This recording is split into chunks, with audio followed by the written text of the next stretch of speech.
जय श्री कृष्ण। ओम नमो भगवते वासुदेवाय नमः। आप सुन रहे हैं पौराणिक अमृतवाणी द्वारा प्रसारित महाभारत कथा।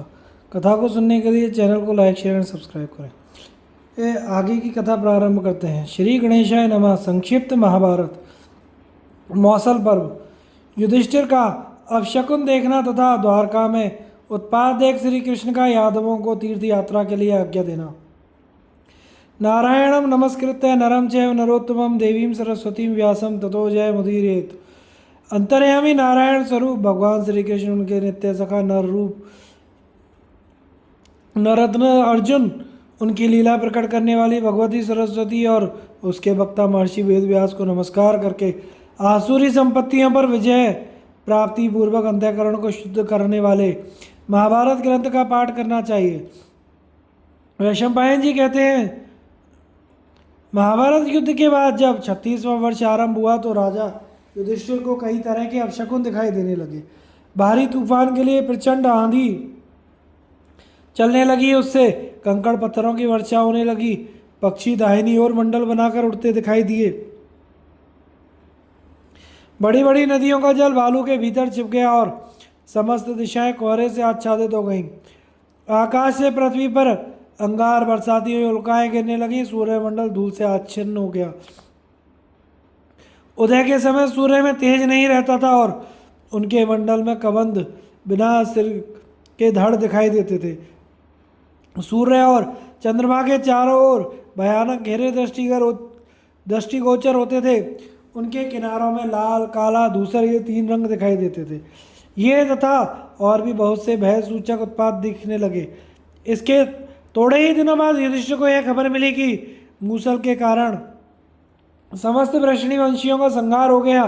केवल श्री कृष्ण और बलभद्र ही उसके आघात से बचे हैं।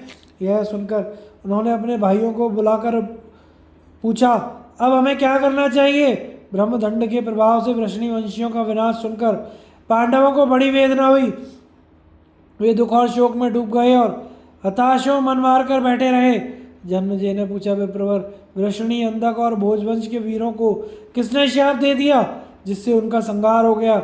इस प्रसंग को आप विस्तार के साथ बताने की कृपा करें। वैशंपायन जी ने कहा, राजन, एक समय की बात है। महर्षि विश्वामित्र, कर्ण और तपोधन नारद जी द्वारका में गए हुए थे। उन्हें देखकर दैव के मारे हुए सारण आदि वीर सांब को स्त्री वेश में विभूषित करके उनके पास ले गए और बोले, महर्षियों, यह महातेजस्वी बब्रू की स्त्री है। बब्रू पुत्र के लिए बड़े लालायत है। आप लोग अच्छी तरह समझकर यह बताइए कि इस स्त्री के गर्भ से क्या उत्पन्न होगा। ऐसा कहकर वंचना के द्वारा जब उन्होंने ऋषियों का तिरस्कार किया तो वे मुनि क्रोध में भरकर एक दूसरे की ओर देखते हुए बोले, मूर्खों, यह श्री कृष्ण का पुत्र सांब वृषणी और अंधकवंशी पुरुषों का नाश करने के लिए लोहे का एक भयंकर मूसल उत्पन्न करेगा, जिसके द्वारा तुम जैसे दुराचारी, क्रूर और क्रोधी लोग अपने समस्त कुल का संहार कर डालेंगे। केवल बलराम और श्री कृष्ण पर ही उनका वश नहीं चलेगा। बलराम जी तो स्वयं ही अपने शरीर का परित्याग करके समुद्र में प्रवेश कर जाएंगे और जब महात्मा श्री कृष्ण भूमि पर शयन करते होंगे उस समय जरा नाम का व्याध उन्हें अपने बाणों से बींध डालेगा। ऐसा कहकर वे मुनि भगवान श्री कृष्ण से जाकर मिले। यह समाचार सुनकर मधुसूदन ने वृषणी वंशियों को भी बता दिया। वे सबका अंत जानते थे, इसलिए यादवों से यह कहकर कि ऋषियों की यह बात अवश्य सत्य होगी, नगर में चले गए।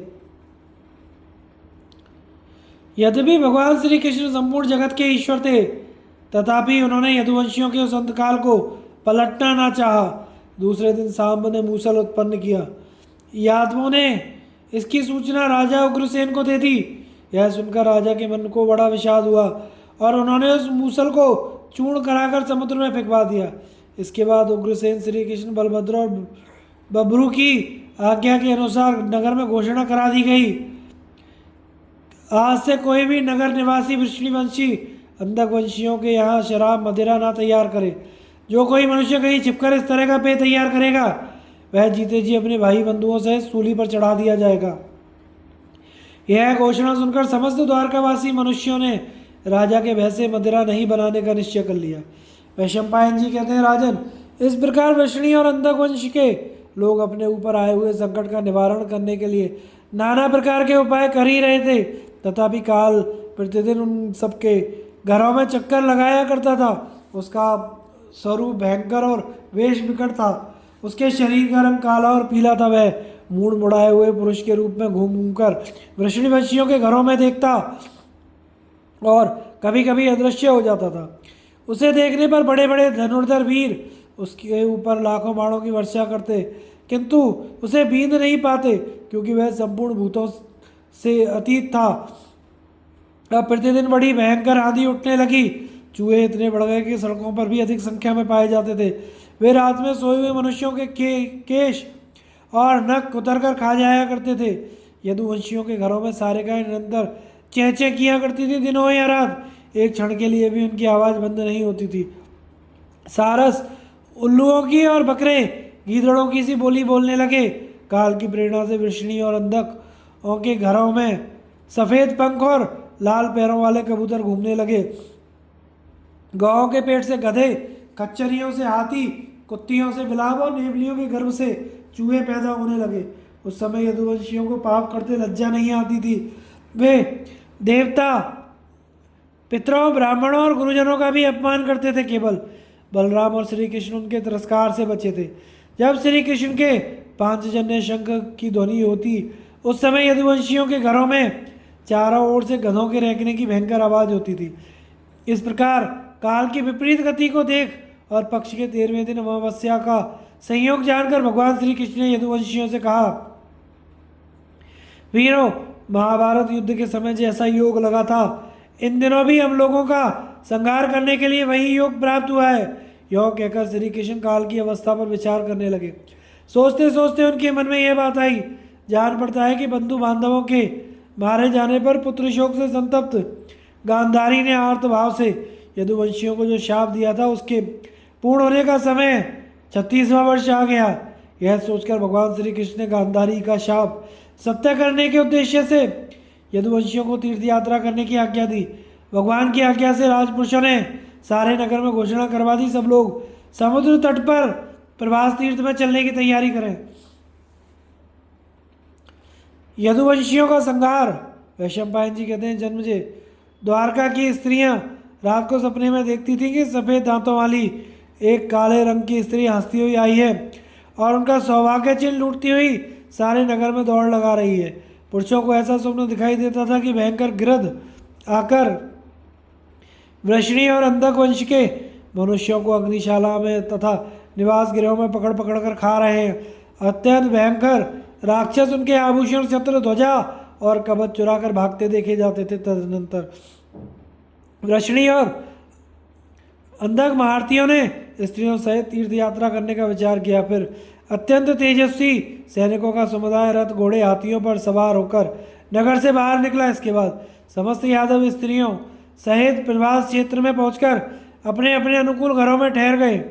योग वेदता उद्धव जी ने जब यह सुना कि यदुवंशी वीर प्रभास क्षेत्र में समुद्र के तीर पर निवास करते हैं, तो वे उनसे मिलने के लिए वहां चले आए और उन सबसे विदा लेकर चले गए। जाते समय भगवान श्री कृष्ण ने इन महात्मा को हाथ जोड़कर प्रणाम किया। भगवान को यदुवंशियों के विनाश की बात मालूम हो गई थी, इसलिए उन्होंने जाते हुए उद्धव जी को वहां रोकना उचित नहीं समझा। इसके बाद यादवों की गोष्ठी में बैठे हुए सात्यकी ने मद के आवेश में आकर कृतवर्मा का उपहास और अनादर करते हुए कहा, हार्दिक अपने को क्षत्रिय मानने वाला कौन ऐसा वीर होगा जो रात में मुर्दे किसी दशा में सोए हुए मनुष्यों की तेरी तरह हत्या करेगा। तूने जो अन्याय किया है उसे यदुवंशी कभी क्षमा नहीं कर सकते। सात्यकी के ऐसा कहने पर प्रद्युम्न ने भी कृतवर्मा का अपमान करते हुए उनकी बात का अनुमोदन किया। यह इस बात सुनकर कृतवर्मा को बड़ा क्रोध हुआ। उसने बायां हाथ उठाकर सात्यकी का तिरस्कार करते हुए कहा, अरे बुरी शिरवा की बाह कट गई थी। वे मरणांत उपवास का निश्चय करके युद्ध भूमि में बैठ गए थे। उस अवस्था में तूने वीर कहलाकर भी उनकी नृशंसता पूर्वक हत्या कैसे की। यह बात सुनकर सात्यकी के क्रोध का ठिकाना ना रहा। वे खड़े होकर बोले, मैं सत्य की शपथ खाकर कहता हूँ, आज इस पापी को मारकर द्रौपदी के 5 पुत्रों धृष्टद्युम्न और शिखंडी के पास पहुंचा दूंगा। यह कहकर सात्यकी श्री कृष्ण के पास से झपट कर आगे बढ़े और तलवार हाथ में लेकर उन्होंने कृतवर्मा का मस्तक धड़ से अलग कर दिया। इसके बाद वे अन्य वीरों को भी मौत के घाट उतारने लगे। यह देखकर भगवान श्री कृष्ण उन्हें रोकने के लिए दौड़े। इतने में ही काल की प्रेरणा से भोज और अंतकवंशी वीरों ने एक मत होकर सात्यकी को चारों ओर से घेर लिया। उन्होंने क्रोध में भरकर सात्यकी के ऊपर धावा करते देख रुक्मणी नंदन प्रद्युम्न क्रोध में भर गए और सात्यकी को बचाने के लिए वे बीच में कूदकर भोजवंशी वीरों से लोहा लेने लगे। उधर सात्यकी अंधकवंशियों के साथ भिड़ गए। अपनी भुजाओं के बल से क्षोभित होने वाले वे दोनों वीर बड़े उत्साह और परिश्रम के साथ विपक्षियों का मुकाबला कर रहे थे, किंतु उनकी संख्या अधिक होने के कारण वे उन्हें परास्त ना कर सके और अंत में श्री कृष्ण के देखते देखते दोनों ही शत्रुओं के हाथों से मारे गए। अपने पुत्र और सात्यकी को मारा गया देखकर भगवान श्री कृष्ण ने क्रोध में भरकर एक मुट्ठी एर का उखाड़ ली और उनके हाथ में आते ही वह घास वज्र के समान भयंकर लोहे का मूसल बन गई। फिर तो जो जो सामने पड़े उन सबको वे उसी मूसल से मौत के घाट उतारने लगे। उस समय काल से प्रेरित होकर अंधक भोज शिनी और विष्णु वंश के वीर उस हंगामे में एक दूसरे को मूसलों की मार से धराशायी करने लगे। उनमें से जो कोई भी क्रोध में आकर एर का नाम की घास लेता उसी के हाथ में वज्र के समान वह मूसल दिखाई पड़ता। जन्मजय यह सब ब्राह्मणों के शाप का प्रभाव था कि तिनका भी मूसल के रूप में परिणत हो जाया करता था। जिस किसी तृण का प्रहार किया जाता वह अवैध वस्तु का भी वेदन कर डालता था।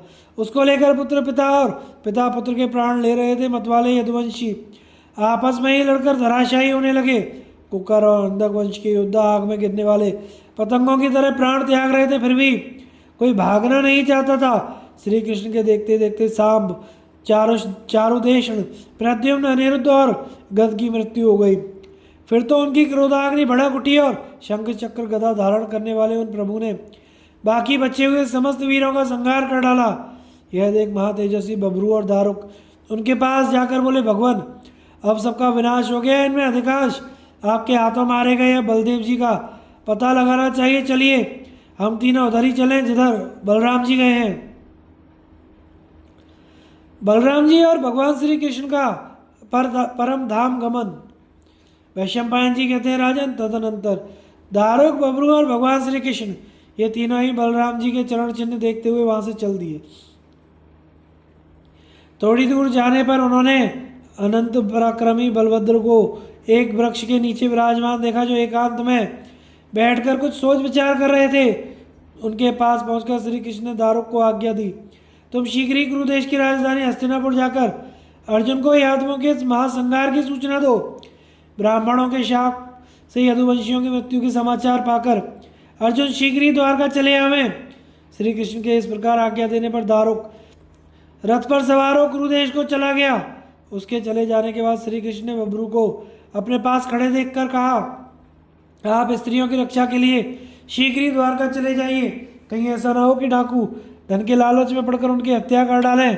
बबरू अपने भाई बंधुओं के बस से बहुत दुखी थे।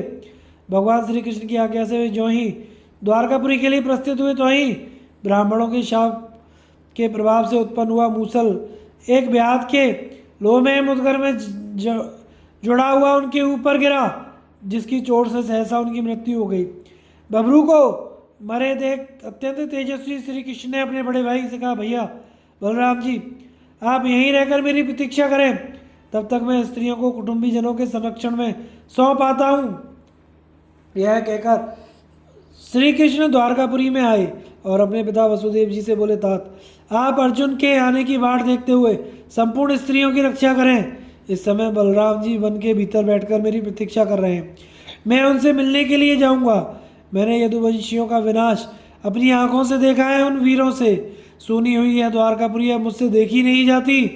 यह कहकर वे अपने पिता के चरणों में प्रणाम करके तुरंत वहाँ से चल दिए।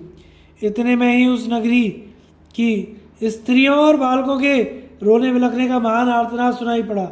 विलाप करती हुई युवतियों के करुण क्रंदन सुनकर श्री कृष्ण पुनः लौट आए और उन्हें सांत्वना देते हुए बोले, देवियों नरश्रेष्ठ अर्जुन शीघ्र ही इस नगर में आने वाले हैं, वे तुम्हें संकट से बचावेंगे। यह कहकर वे चले गए। वहां जाकर उन्होंने एकांत वन में बलराम जी का दर्शन किया। बलराम जी योग युक्त हो समाधि लगाए बैठे थे। श्री कृष्ण के देखते देखते उनके मुख से सफेद रंग का एक बहुत बड़ा सांप निकला और समुद्र की ओर चला गया। उसके हजारों मस्तक थे और मुख की प्रवाह रक्तवर्ण थी। समुद्र ने स्वयं प्रकट होकर इन भगवान अनंत का स्वागत किया। साथ ही दिव्य नागों और पवित्र सरिताओं ने भी उनका सत्कार किया। कर्कोटक, वासुकी, तक्षक, पृथुश्रवा, अरुण, कुंजर, मिश्री, शंख, कुमुद, पुंडरीक, धृतराष्ट्र, राध, क्रात, शितिकंठ, उग्र तेजा, चक्रमंद, अतिशंड, दुर्मुख और अम्बरीश आदि नाग भी उनकी सेवा में उपस्थित थे। स्वयं राजा वरुण ने भी वहां पदार्पण किया था। इन सब ने आगे बढ़कर अनंत भगवान का स्वागत, अभिनंदन एवं आर्द्य पाद आदि के द्वारा पूजन किया। भाई बलराम के परम धाम पधारने के पश्चात संपूर्ण गतियों को जानने वाले दिव्यदर्शी भगवान श्री कृष्ण सूने वन में विचरने लगे। घूमते घूमते वे एक जगह भूमि पर बैठ गए और कुछ सोचने लगे। पूर्व काल में गांधारी देवी ने जो शाप दिया था उसको याद करके उन्होंने अपने अंतर्ध्यान होने का उपयुक्त समय प्राप्त हुआ समझा। श्री कृष्ण संपूर्ण अर्थों के तत्ववेत्ता और अविनाशी देवता थे, तो भी उन्होंने तीनों लोगों की रक्षा के लिए परम धाम पधारने के उद्देश्य से मन, वाणी और इंद्रियों का संयम किया और महायोग समाधि का अवलंबन करके वे पृथ्वी पर लेट गए। उसी समय एक जरा नाम वाला व्याध मृगों को मार ले जाने की इच्छा से उस स्थान पर आया और योग में स्थित होकर सोते हुए श्री कृष्ण के पैर में बाण मारकर घाव कर दिया। उसका चित्त मृग में आसक्त था, इसलिए श्री कृष्ण को भी मृग ही समझा। बाण मारने के बाद जब वह अपना शिकार पकड़ने के लिए आगे बढ़ा तो योग में स्थित 4 भुजा वाले पीताम्बरधारी पुरुष भगवान श्री कृष्ण पर उसकी दृष्टि पड़ी। अब तो जरा अपने को अपराधी मानकर मन ही मन बहुत शंकित हुआ। उसने भगवान के दोनों चरण पकड़ लिए। महात्मा श्री कृष्ण ने उस समय उसे आश्वासन दिया और अपनी कांति से आकाश एवं पृथ्वी को व्याप्त करते हुए उर्दुलोक में अपने परम धाम को चले गए। अंतरिक्ष में पहुंचने पर इंद्र, अश्विनी कुमार, रुद्र, आदित्य, वसु, विश्वदेव, मुनि, सिद्ध, अप्सराओं सहित मुख्य मुख्य गंधर्वों ने आगे बढ़कर भगवान का स्वागत किया। तत्पश्चात अत्यंत तेजस्वी, जगत को उत्पन्न करने वाले, अविनाशी एवं योग शास्त्र के आचार्य भगवान नारायण अनंत तेज से पृथ्वी और आकाश को प्रकाशमान करते हुए परम धाम अप्रमेय पद को प्राप्त हो गए। उनके परम धाम की यात्रा करते समय देवता, ऋषि, चारण, गंधर्व, अप्सरा, सिद्ध और साध्य गणों ने विनीत भाव से उनका पूजन किया। देवताओं ने अभिनंदन, मुनियों ने ऋग्वेद की ऋचाओं से पूजन, गंधर्वों ने स्तवन तथा इंद्र ने भी प्रेमवश उनका सत्कार किया। द्वारका में आकर अर्जुन का वसुदेव से संवाद तथा वसुदेव जी का निधन। वैशंपायन जी कहते हैं, राजन, दारुक ने कुरुदेश में पहुंचकर भारतीय पांडवों को यह समाचार कह सुनाया कि समस्त यदुवंशी आपस में मूसलों की मार से नष्ट हो गए। वृषणी, भोज, अंधक और कुकुर वंश के वीरों का विनाश सुनकर पांडवों को बड़ा शोक हुआ। उनका हृदय आतंकित हो उठा। श्री कृष्ण के प्रिय सखा अर्जुन को तो सहसा इस बात पर विश्वास ही नहीं हुआ। वे तुरंत अपने मामा वसुदेव जी से मिलने चल दिए। दारुक के साथ विष्णुवंशियों के निवास स्थान पर पहुंचकर अर्जुन ने देखा कि द्वारका नगरी विधवा स्त्री की भांति श्रीहीन हो रही है। भगवान श्री कृष्ण की 16,000 रानियां अर्जुन को देखते ही बिलक बिलक कर रोने लगी। उनका आर्तनाद बहुत बढ़ गया। उन पर दृष्टि डालते ही अर्जुन की आंखों में आंसू भर आए। पति और पुत्रों से हीन हुई उन अनाथ अबलाओं की ओर उनसे देखा नहीं गया। द्वारका नगरी और श्री कृष्ण की पत्नियों की यह दुर्वस्था देखकर अर्जुन फूट फूट कर रोने लगे और आंसुओं की धारा बहाते हुए पृथ्वी पर गिर पड़े। सत्राजित की पुत्री सत्यभामा और रुक्मिणी आदि पटरानियां भी अर्जुन के निकट आ जमीन पर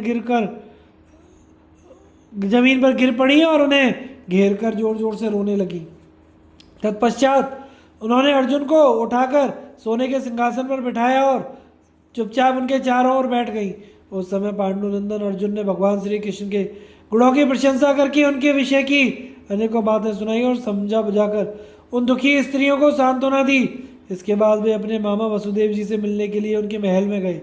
वहां पहुंचकर उन्होंने देखा कि महात्मा वसुदेव पुत्र शोक से संतप्त होकर पृथ्वी पर पड़े हुए हैं। मामा की यह दशा देखकर आंसू बहाते हुए अर्जुन ने उनके दोनों पैर पकड़ लिए।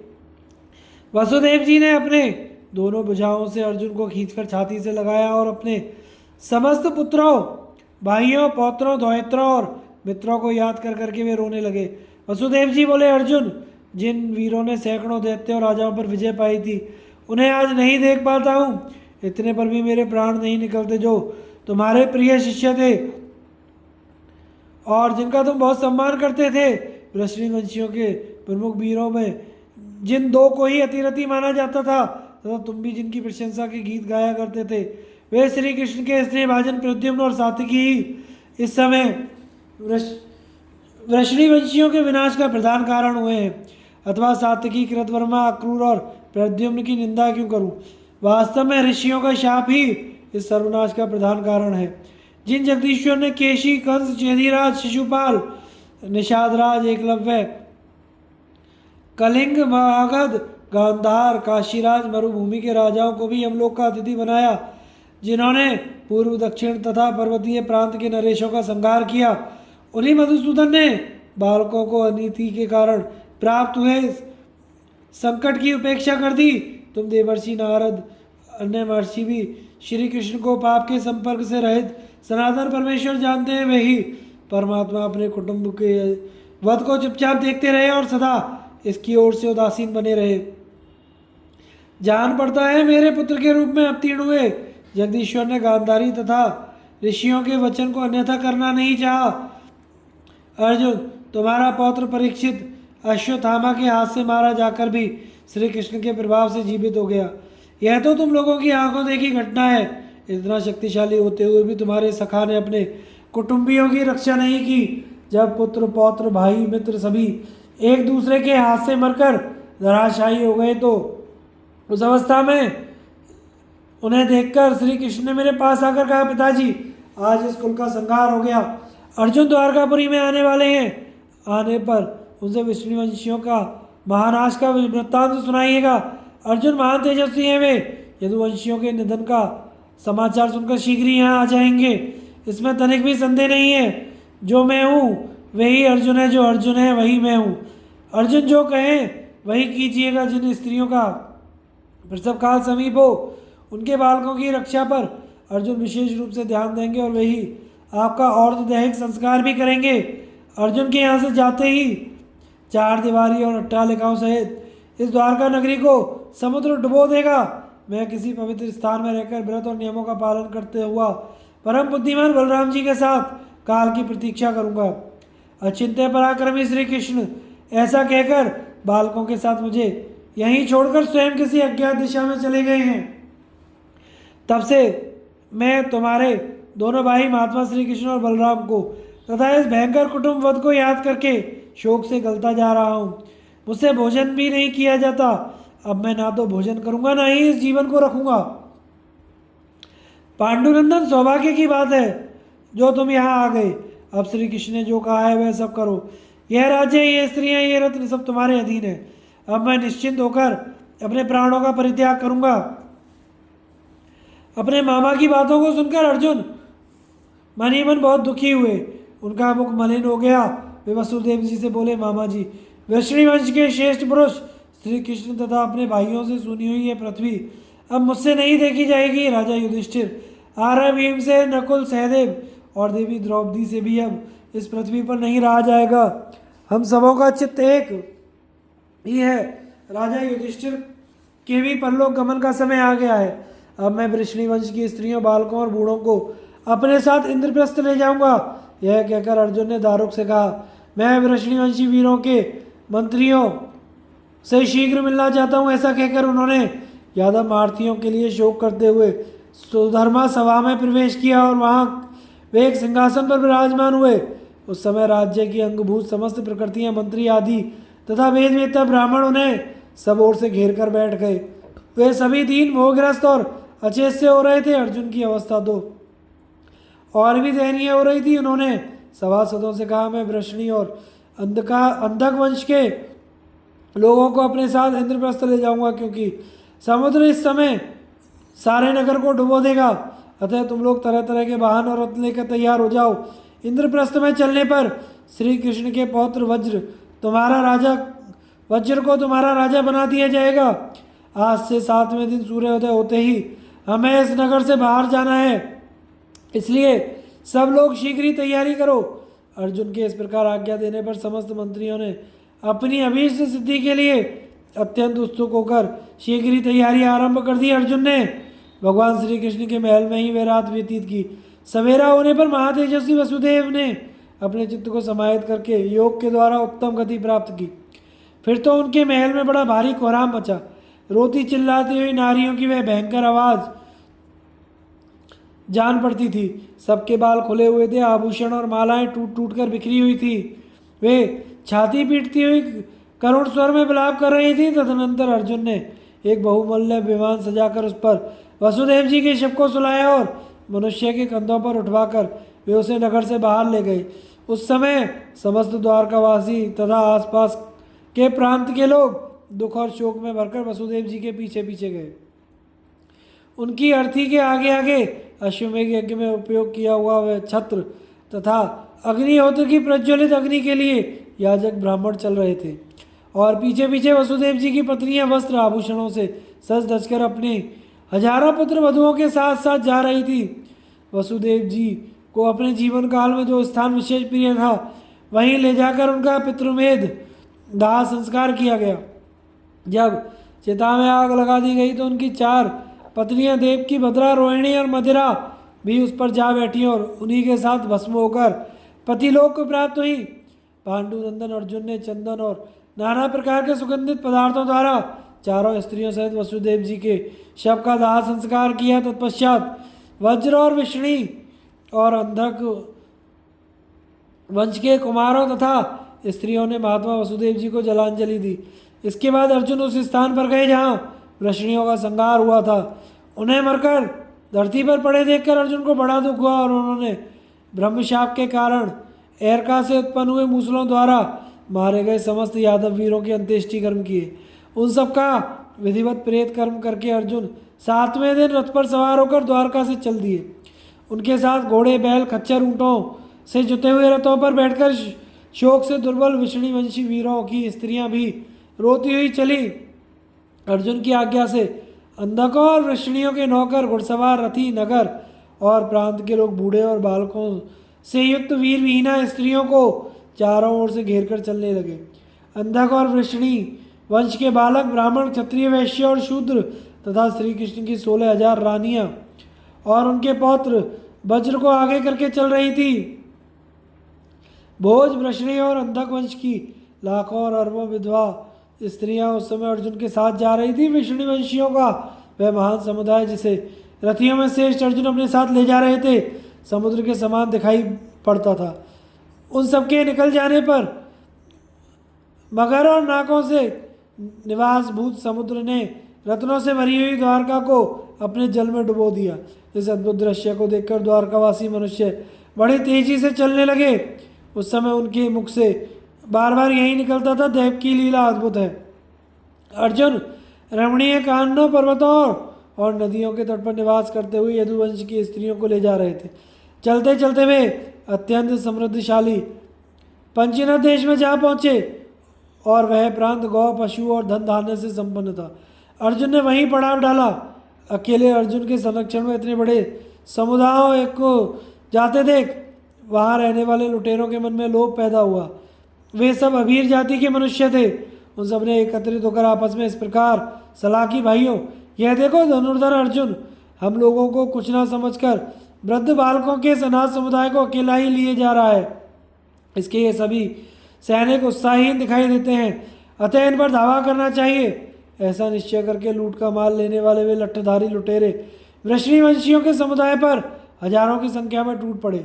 काल के उलट फिर से प्रोत्साहन पाकर अपने महान सिंहनाद से सब लोगों को डराते हुए उन्हें मार डालने को तारू हो गए। उन्होंने पीछे की ओर से आक्रमण करते देख कुंती नंदन अर्जुन अपने पैदल सिपाहियों के साथ सहसा पीछे लौट पड़े और हंसते हुए बोले, पापियों यदि जीवित रहना चाहते हो तो लौट जाओ, अन्यथा मेरे बाणों से विदीर्ण होकर इस समय तुम शोक में पड़ जाओगे। वीरवर अर्जुन के ऐसा कहने पर भी उन्होंने उनकी बातों पर ध्यान नहीं दिया और वे मूर्ख बारंबार मना करने पर भी उस समूह के ऊपर चढ़ाए। तब अर्जुन ने अपने दिव्य धनुष गांडीव को चढ़ाना आरंभ किया और यत्नपूर्वक बड़ी कठिनाई से जैसे तैसे उसको चढ़ा भी दिया, किंतु जब वे अपने अस्त्र शस्त्रों का स्मरण करने लगे तो उनकी बिल्कुल याद नहीं आई। यह देखकर वे बड़े लज्जित हुए। हाथी सवार और रथी योद्धा भी उन डाकुओं के हाथों में पड़े हुए अपने मनुष्यों को लौटा ना सके। उस समुदाय में स्त्रियों की संख्या बहुत अधिक थी, इसलिए डाकू कई ओर से उन पर धावा करने लगे। अर्जुन उनकी रक्षा का यथासाध्य प्रयत्न करते रहे। सब योद्धाओं के देखते ही देखते वे लुटेरे कितनी ही सुंदरी स्त्रियों को घसीट घसीट कर चारों ओर ले जाने लगे।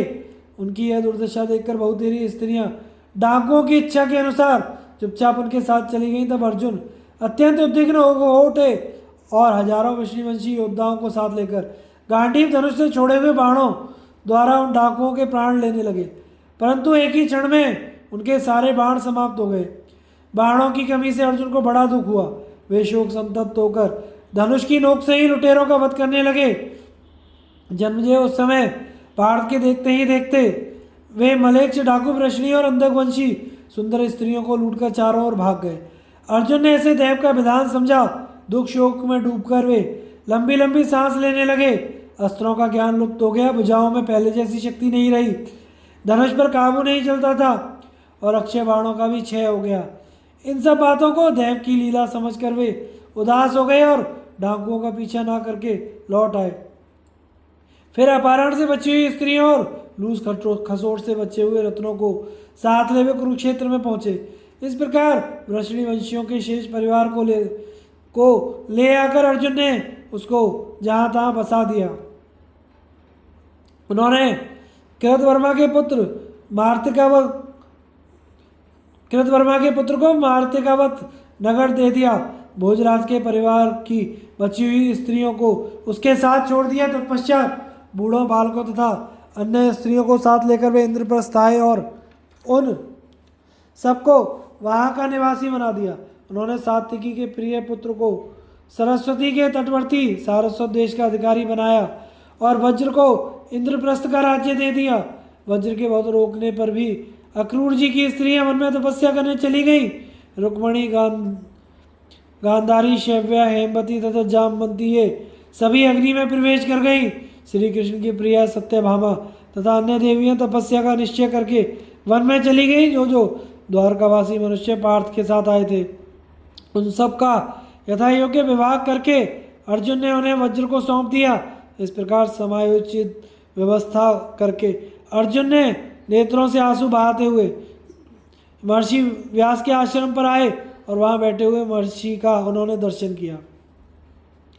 अर्जुन और व्यास जी की बातचीत। वैशंपायन जी कहते हैं, राजन, महान व्रतधारी तथा धर्म के ज्ञाता व्यास जी के पास जाकर मैं अर्जुन हूँ ऐसा कहते हुए धनंजय ने उनके चरणों में प्रणाम किया। उन्हें आए देख महामुनि व्यास जी प्रसन्न हो उठे और बोले, बेटा तुम्हारा स्वागत है, आओ बैठो। अर्जुन का चित्त अशांत था। वे बारंबार लंबी सांस लेते हुए अत्यंत खिन्न हो रहे थे। उनकी ऐसी दशा देखकर व्यास जी ने पूछा, पार्थ, तुम्हारे ऊपर नख, बाल अथवा अधोवस्त्र की कोर पड़ जाने से अशुद्ध हुए घड़े का जल तो नहीं पड़ गया है, अथवा तुमने रजस्वला स्त्री से समागम या ब्रह्म हत्या तो नहीं की है, कहीं युद्ध में परास्त तो नहीं हो गए, क्यों श्रीहीन से दिखाई पड़ते हो? यदि तुम्हारा वृत्तांत मेरे सुनने योग्य हो तो शीघ्र बताओ।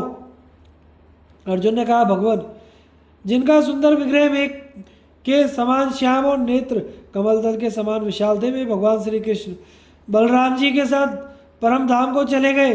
ब्राह्मणों के शाप से मूसल युद्ध में वृष्णि वंशियों का विनाश हो गया। प्रवास क्षेत्र में उनका रोमांचकारी संग्राम हुआ था जिसमें सभी वीरों का सफाया हो गया। महाबली भोज, वृष्णि और अंधकवंशी वीर आपस में ही लड़कर मर मिटे हैं। समय का उलटफेर तो देखिए। जिनकी भुजाएं परिग के समान थीं, जो गधा, परिग और शक्तियों की चोट सह लेने वाले थे, वे ही एरका नामक घास से मारे गए। उन अनंत तेजस्वी वीरों के विनाश का दुख मुझसे किसी तरह सहा नहीं जाता। यदि वंशियों के संहार की बात सोचकर मुझे ऐसा जान पड़ता है मानो समुद्र सूख गया, पर्वत हिलने लगे, आकाश टूट पड़ा, अग्नि में शीतलता आ गई। यह घटना विश्वास के योग्य नहीं है, फिर भी सत्य है। इसके सिवा दूसरी जो घटना घटित हुई वह इससे भी अधिक कष्टदायक है। पंचनद देश के निवासी अमीरों ने मुझसे युद्ध ठानकर मेरे देखते ही देखते वृषणी वंश की हजारों स्त्रियों का अपहरण कर लिया। वहाँ मेरे पास धनुष था तो भी मैं उसका संधान न कर सका। मेरी भुजाओं में जो पहले बल था वह अब नहीं रहा। मेरे नाना प्रकार के अस्त्रों का ज्ञान विलुप्त हो गया। मेरे सभी बाण क्षण भर में नष्ट हो गए, जिनका स्वरूप अप्रमेय है, जो शंख चक्र गदा धारण करने वाले, चतुर्भुज पीताम्बरधारी, श्याम सुंदर तथा कमल दल के समान विशाल नेत्रों वाले हैं, जो परम पुरुष गोविंद अपनी अनंत प्रवाह का प्रसार करते हुए मेरे रथ के आगे आगे चलते और शत्रु सेना को भस्म किए डालते थे। वे अब मुझे दिखाई नहीं देते। उनका दर्शन ना मिलने से मुझे बड़ा दुख हो रहा है। मस्तिष्क में चक्कर आता है, चित्त अत्यंत उद्विग्न हो गया है। एक क्षण के लिए भी शांति नहीं मिलती। वीरवर जनार्दन के बिना अब मैं जीवित नहीं रह सकता। उनका अंतर्ध्यान सुनकर मुझे दिग्भ्रम हो गया है। मेरे भी कुटुंब का नाश तो हो ही चुका था, मेरा पराक्रम भी नष्ट हो गया। अब शून्य हृदय होकर इधर उधर भटक रहा हूँ। अतः आप कृपा करके यह उपदेश दें कि मेरा कल्याण कैसे होगा। व्यास जी ने कहा, कुरुश्रेष्ठ, वृषणी और अंधक वंश के महारथी ब्राह्मणों के शाप से दग्ध होकर नष्ट हुए हैं। तुम उनके लिए शोक ना करो, उनकी ऐसी ही भवितव्यता थी। यद्यपि भगवान श्री कृष्ण उनके इस संकट को टाल सकते थे, तथापि उन्होंने इसकी उपेक्षा कर दी। श्री कृष्ण तो तीनों लोकों के समस्त चराचर प्राणियों की गति को पलट सकते हैं, फिर यादवों पर पड़े हुए शाप को अन्यथा करना उनके लिए कौन सी बड़ी बात थी। जो स्नेहवश तुम्हारे रथ के आगे चलते थे, सारथी का काम करते थे, वे वासुदेव कोई साधारण पुरुष नहीं, साक्षात चक्र गदाधारी पुरातन ऋषि नारायण थे। वे विशाल नेत्रों वाले श्री कृष्ण पृथ्वी का भार उतार कर अब अपने परम धाम को चले गए। महाबाहो, तुमने भी भीमसेन और नकुल सहदेव की सहायता से देवताओं का महान कार्य सिद्ध किया है। मेरी समझ में अब तुम लोगों ने अपना कर्तव्य पूर्ण कर लिया। तुम्हें सब प्रकार से सफलता प्राप्त हो चुकी है। अब तुम्हारे परलोक गमन का समय आ गया है और यही तुम लोगों के लिए श्रेयस्कर है। जब उद्भव का समय आता है तो इसी प्रकार मनुष्य की बुद्धि, तेज और ज्ञान का विकास होता है। जब विपरीत समय उपस्थित होता है तो इन सब का नाश हो जाता है। काल ही इन सब की जड़ है। संसार की उत्पत्ति का बीज भी काल ही है। तुम्हारे अस्त्र शस्त्रों का प्रयोजन भी पूरा हो चुका, इसलिए वे जैसे मिले थे वैसे ही चले गए। अब तुम लोगों के उत्तम गति प्राप्त करने का समय उपस्थित है। मुझे इसी में तुम्हारा परम कल्याण जान पड़ता है। वैशंपायन जी कहते हैं, जन्मजय, हमें तेजस्वी व्यास जी के इस वचन का तत्व समझकर अर्जुन ने उनकी आज्ञा से हस्तिनापुर को प्रस्थान किया और वहाँ युधिष्ठिर से मिलकर उन्होंने वृषणी और अंधक वंश का सारा समाचार कह सुनाया। मौसल पर्व समाप्त। आगे की कथा का प्रसारण हम अगले भाग में करेंगे। चैनल को लाइक शेयर सब्सक्राइब करें। धन्यवाद।